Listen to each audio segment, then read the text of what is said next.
നമ്മൾ ട്രേഡ് ചെയ്യുമ്പോൾ പറയുന്നതാണ് നിഫ്റ്റി സിഇ വാങ്ങിക്കോ അല്ലെങ്കിൽ നിഫ്റ്റി പിഇ വാങ്ങിക്കോ എന്നല്ല. ഈ സിയും പിയും എന്താണ്? സിമ്പിൾ ആയിട്ട് പറഞ്ഞു കഴിഞ്ഞാൽ നിഫ്റ്റിന്റെ സിയും പിയും പോലെ തന്നെ സ്റ്റോക്കിനുണ്ട് സിയും പിയും. ചില സ്റ്റോക്കിനൊക്കെ ഉണ്ട്. അത് call option, puttu option. Call option എന്ന് പറഞ്ഞാൽ സിമ്പിളായിട്ട് പറഞ്ഞാൽ കോൾ ഓപ്ഷൻ എന്ന് പറഞ്ഞാൽ ആ അണ്ടർലൈൻ അസറ്റ് നിഫ്റ്റിയാണ്. നിഫ്റ്റി മുകളിലേക്ക് പോകുന്ന ഉറപ്പുണ്ടെങ്കിൽ നിങ്ങൾക്ക് എന്ത് ചെയ്യാം? കോൾ ഓപ്ഷൻ ബൈ ചെയ്യാം. നിഫ്റ്റി താഴേക്ക് പോകുന്ന ഉറപ്പുണ്ടെങ്കിൽ നിങ്ങൾക്ക് പുട്ട് ഓപ്ഷൻ ബൈ ചെയ്യാം. അതായത് നിഫ്റ്റി മുകളിലേക്ക് പോകുമ്പോൾ കോൾ ഓപ്ഷൻ്റെ പ്രൈസ് കൂടും, നിഫ്റ്റി താഴേക്ക് വരുമ്പോൾ പുട്ട് ഓപ്ഷൻ്റെ പ്രൈസ് കൂടും. അതേപോലെ തന്നെ തിരിച്ച് നടക്കുന്നുണ്ട്. എന്താ വെച്ചെങ്കിൽ നിഫ്റ്റി താഴേക്ക് വരുമ്പോൾ പുട്ട് ഓപ്ഷൻ്റെ പ്രൈസ് കൂടും, അതോടൊപ്പം കോൾ ഓപ്ഷൻ്റെ പ്രൈസ് കുറയും. നിഫ്റ്റി മുകളിലേക്ക് പോകുമ്പോൾ കോൾ ഓപ്ഷൻ്റെ പ്രൈസ് കൂടും, പുട്ട് ഓപ്ഷൻ്റെ പ്രൈസ് കുറയും.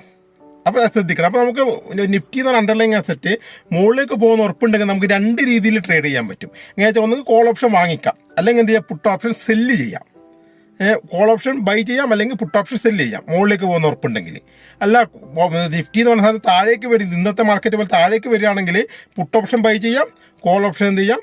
സെല്ല് ചെയ്യാം. അങ്ങനെ രണ്ട് രീതിയിൽ നമുക്ക് പ്രോഫിറ്റ് ഉണ്ടാക്കാം. ഇത് പ്രത്യേകത വെച്ചെങ്കിൽ ഓപ്ഷൻ ബൈ ചെയ്യുന്ന ആൾക്കാർക്ക് ബൈ ചെയ്യുന്ന പ്രീമിയം മാത്രമേ റിസ്ക് ഉള്ളൂ, അതിൽ കൂടുതൽ റിസ്ക് ഇല്ല. അതായത് മാക്സിമം നഷ്ടം വന്നാൽ അത്രേ വരുള്ളൂ. പക്ഷേ സെല്ല് ചെയ്ത ആളെ സംബന്ധിച്ച് അൺലിമിറ്റഡ് റിസ്ക് ആണ്. പക്ഷേ വിജയിക്കാൻ സാധ്യത, പ്രോബബിലിറ്റി കൂടുതലാണ്. കുറച്ച് അഡ്ജസ്റ്റ്മെൻറ്റുകളൊക്കെ ചെയ്യാൻ വേണ്ടി പറ്റും ട്രേഡിങ്ങിന്. അത് കുറച്ച് ഡീറ്റെയിൽ ആയിട്ടുള്ള കാര്യങ്ങൾ, അത് കുറച്ച് നന്നായിട്ട് അതിനെക്കുറിച്ച് പഠിച്ചു കഴിഞ്ഞാൽ മനസ്സിലാക്കാവുന്നതേ ഉള്ളൂ.